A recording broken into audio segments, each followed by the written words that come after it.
Hey, what's up everybody? True Boxing here. Thank you for coming back to Get Hit with the Truth. So today we're doing the What's Next on Sandor Martin, the current junior welterweight contender following a controversial 10-round majority decision loss to Teofimo Lopez, the former unified lightweight champion of the world, as they fought on December 10th. You know, Martin came in and this is the kind of performance I thought we might get. You know, Lopez took the fight on short notice. It was 4 weeks. Martin is a very slick boxing southpaw, though.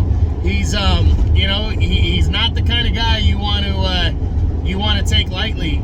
And you know, I don't know if Lopez was taking him lightly or he was just struggled, didn't have enough time to prepare for a guy with his style. But it was a close fight. I didn't have a problem with Lopez winning, but I wouldn't have had a problem if Martin would have snuck away with a win either. He was definitely in that fight.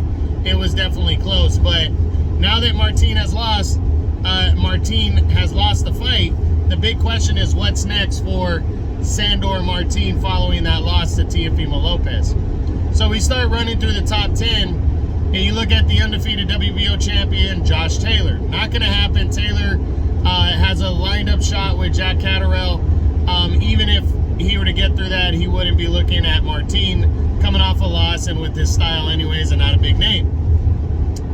Then you got Regis Prograis, the WBC champion, newly crowned. Not going to happen either. I think Prograis is lined up to fight former unified champ Jose Ramirez next in a mandatory showdown. And again, I think it'd be likely.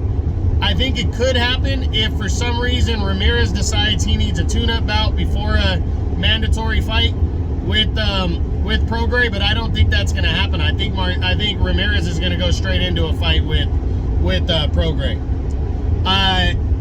Then you have the WBA champion Alberto Puello, undefeated, but I'm not seeing this one because Puello's a PBC guy and he should have a mandatory due over there.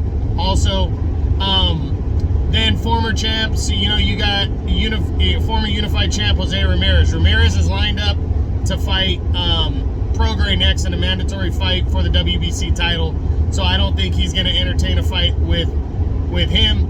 Teofimo Lopez, a rematch. I'd love to see a rematch. I think the only way it happens is if Lopez is pissed off enough at the fans' reaction and he wants to leave no doubt. I think could potentially be an outside option, but I don't see it. Then you got Jose Cepeda.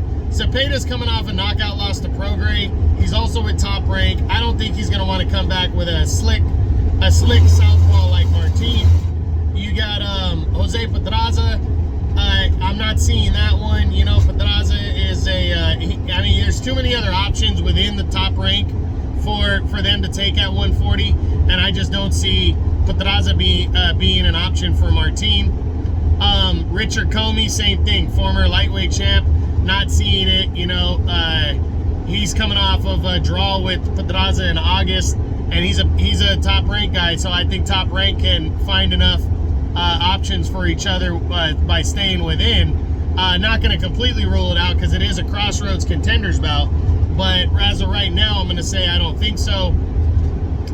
Some other names, Gary Antoine Russell, I don't see it happening just because he's a PBC guy. You got Sergey Lipinets, who's back at 140, another PBC guy, and then Victor Postal. He kind of fights with whoever. I think he's a free agent, but you know, it's a fight that could make sense, you know, kind of a crossroads fight, but I'm not sure Postal wants to come back and take on a guy like Martin. So Martin, he might just have to settle for staying busy next, which sucks because he really deserves an opportunity against somebody, but Martin needs to work himself up into the rankings, the boxing rankings, and try to get himself a legitimate title shot, and then we'll see what happens then. But it was a strong performance for Martin. He's got nothing to hang his head about, and that's the what's next on Sandor Martin, the current junior welterweight contender at 140 pounds.